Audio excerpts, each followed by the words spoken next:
Hello dear students, तो यहाँ पर आता है आपका video part 2 of chapter 4 class 7th pupil publications book. Chapter का नाम है हीट एंड टेम्परेचर।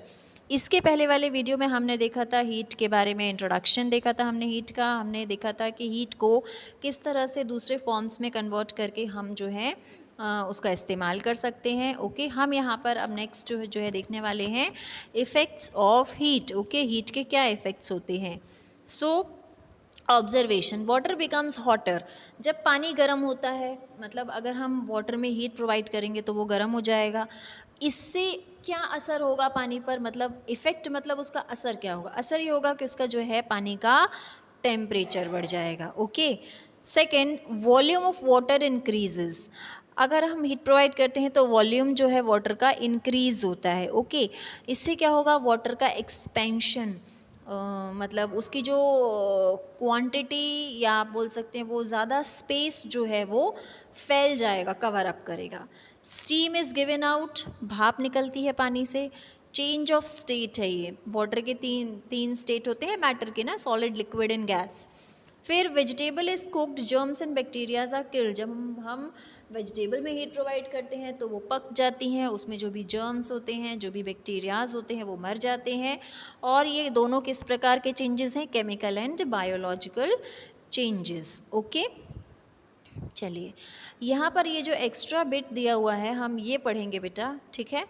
ये आपको एक्स्ट्रा बिट में ये दिख रहा है, ये इंपॉर्टेंट चीज़ है, इसे हम देख लेते हैं। इसमें क्या है, heat causes expansion in solid, liquid and gases. जब भी बेटा हम सॉलिड, लिक्विड और तीनों स्टेट में जब हम हीट प्रोवाइड करते हैं, मतलब हम किसी चीज़ को गर्म करते हैं तो उसमें एक्सपेंशन होता है। एक्सपेंशन का मतलब वो चीज़ फैल जाती है, बढ़ती है वो चीज़, ठीक है। जैसे कि फॉर एग्जांपल आपने गर्मियों में देखा होगा कि अगर आपकी गाड़ी बाहर खड़ी है, आपकी साइकिल बाहर खड़ी है, तो उसके जो टायर होते हैं वो एक्सपैंड हो जाते हैं, क्योंकि वो रबर के होते हैं, फैल जाते हैं, थोड़ी से फूल जाते हैं, जिसकी वजह से वो कभी कभी बर्स्ट भी हो जाते हैं। ओके, अब टायर नहीं फूलते, एक्चुअली उसके अंदर जो हवा है वो गर्म होकर के फूलती है, वो गर्म होके एक्सपैंड होती है, हल्की हो जाती है, तो वो और फैल जाती है, फैलती है, तो जिसकी वजह से हमारे जो टायर्स हैं वो एक्सपैंड होते हैं। और जब बहुत ज़्यादा एक्सपेंशन हो जाता है तो वो टायर हमारे बर्स्ट हो जाते हैं।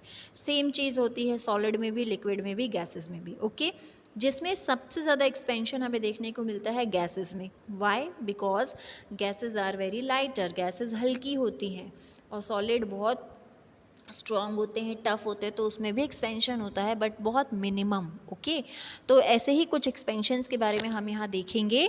इन electric cables are laid in summer, they must be left little loose to allow for contraction during winter. Electric cables, बिजली के तार जो होते हैं, अगर गर्मी में लगाए जाते हैं प्लास्टिक का कोटिंग वाले, तो उनमें थोड़ा सा जो है उन्हें लूज़ रखा जाता है, ठीक है, ताकि जब ठंड आए तो कॉन्ट्रैक्शन की वजह से वो फिट हो जाए। गर्मी में चीज़ें एक्सपैंड होती हैं, ठंड में चीज़ें कॉन्ट्रैक्ट, सिकुड़ जाती हैं, टाइट हो जाती हैं, ठीक है। आगे देखते हैं, when very hot liquid is poured into a glass tumbler it sometimes crack. घर पर अगर कोई कांच का बर्तन होगा तो ऐसा करना मत, मैं सिर्फ बता रही हूँ, ठीक है।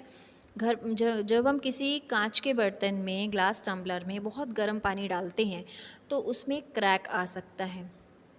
ऐसा क्यों होता है, because it's inner walls gate heated first and expand but the outer walls remain unchanged. उसकी जो इनर वॉल्स हैं वो जल्दी से एक्सपैंड होने लगती हैं और आउटर वॉल्स जो हैं वो नहीं हो पाती हैं, और इस वजह से क्रैक आ जाता है। ओके, फिर है railway tracks are made of iron. Rail train की जो पटरियाँ होती हैं आयरन की होती हैं। To allow for expansion in summers, space is left between two sections of the rail tracks. Rail tracks के दो सेक्शन के बीच में थोड़ा सा स्पेस छोड़ा जाता है, ताकि जो गर्मी में उसमें जो है एक्सपेंशन होता है, ठीक है, मतलब वो फैल जाती है थोड़ी। मैंने अभी आपको बताया ना बेटा कि जो आयरन नहीं, सॉलिड जो मटेरियल होता है उसमें भी एक्सपेंशन होता है, बट मिनिमम केस। ओके, सो यहाँ पर हमने ये वाला अपना टॉपिक कवर किया। मैंने आपको एक्स्ट्रा बिट में काफ़ी सारी चीज़ें बताई, ठीक है। नेक्स्ट आता है हमारा टॉपिक टेम्परेचर। तो हम टेम्परेचर पूरा नहीं पढ़ेंगे, सिर्फ हम इसे आधा पढ़ेंगे, ठीक है। देख लेते हैं, तो जब भी हम किसी चीज़ को टच करते हैं तो वो ठंडी होती है या तो फिर वो गर्म होती है। When you take cold drink it appears cold, when you sip hot milk it appears hot. Obviously ठंडी चीज़ें पियेंगे तो ठंडा लगता है, गर्म चीज़ें पियेंगे तो गर्म लगता है। तो कैसे पता चलता है हमें कि कोई चीज़ गर्म है या ठंडी है? ऑब्वियसली हमें सेंसेशन होती है, हमारा हमें फील होता है। Okay, the sensation of hotness और coldness depends upon the direction of flow of heat. ये इस पर भी डिपेंड करता है कि हीट जो फ्लो हो रही है उसका डायरेक्शन क्या है। Okay, when heat flows from object to our body it appears hot to us. जब हीट किसी ऑब्जेक्ट से हमारी बॉडी में आती है तो हमें गर्माहट लगती है। ठीक है, जैसे कि कोई गर्म चीज़ रखी हुई है, आपने उसे टच किया तो आपको क्या फील होगा? हॉट, क्योंकि उसकी जो हॉटनेस है वो आपकी बॉडी में ट्रैवल कर रही है। ठीक है, तो आपको गर्म लगेगा। वहीं जब हमारी बॉडी की हॉटनेस या हमारी बॉडी की हीट जब किसी दूसरी ठंडी बॉडी में ट्रैवल करती है तो हमें ठंडा लगता है। When heat flows from our body to the object, it appears cold to us. तब हमें ठंडा लगता है। मतलब बेटा दोनों चीज़ें सेम है लेकिन बोलने का तरीका अलग अलग है। Heat flows from hot object to cold object. जब हमने किसी गर्म चीज़ को पकड़ा तो वो हमें गर्म लगेगी क्योंकि उसकी हॉटनेस हमारी बॉडी में ट्रैवल कर रही है। ठीक है, जब हम किसी ठंडी चीज़ को पकड़ेंगे तो वो हमें ठंडी लगेगी क्योंकि हमारी बॉडी की हॉटनेस जो है उस बॉडी में ट्रैवल कर रही है। Clear? Now, the degree of hotness or coldness of an object on some chosen scale is called its temperature. तो इसी चीज़ को the degree of hotness और coldness of an object, इसे ही हम क्या कहते हैं? तापमान। कोई बॉडी कितनी ठंडी तो है बट वो कितनी ठंडी है, कितनी गर्म है। ओके, तो इसे ही हम टेम्परेचर कहते हैं और इसे मेजर करने के लिए हम एक डिवाइस इस्तेमाल करते हैं, हम एक उपकरण इस्तेमाल करते हैं, उसे हम कहते हैं थर्मोमीटर। ठीक है, समझ में आया सबको? आगे बढ़ते हैं। Temperature scales. So we use different type of thermometers to measure temperature of different things. अब अलग अलग चीज़ों को मेजर करने के लिए अलग अलग टेम्परेचर होते हैं और उनके यूनिट भी जो हैं वो अलग अलग होते हैं, उनके स्केल अलग अलग होते हैं। ठीक है, जैसे कि temperature of an object is measured in either Celsius और फ़ारेनहाइट स्केल। किसी भी ऑब्जेक्ट का टेम्परेचर जो हम सेल्सियस स्केल में मेजर कर सकते हैं या तो फिर हम फ़ारेनहाइट स्केल में मेजर कर सकते हैं।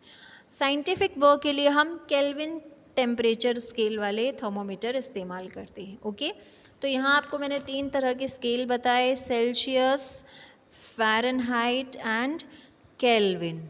ओके, तो इस मोर फ्रीक्वेंटली हम ये दोनों यूज़ करते हैं बट साइंटिफिक यूजेस के लिए हम केल्विन स्केल यूज़ करते हैं। Clear everyone?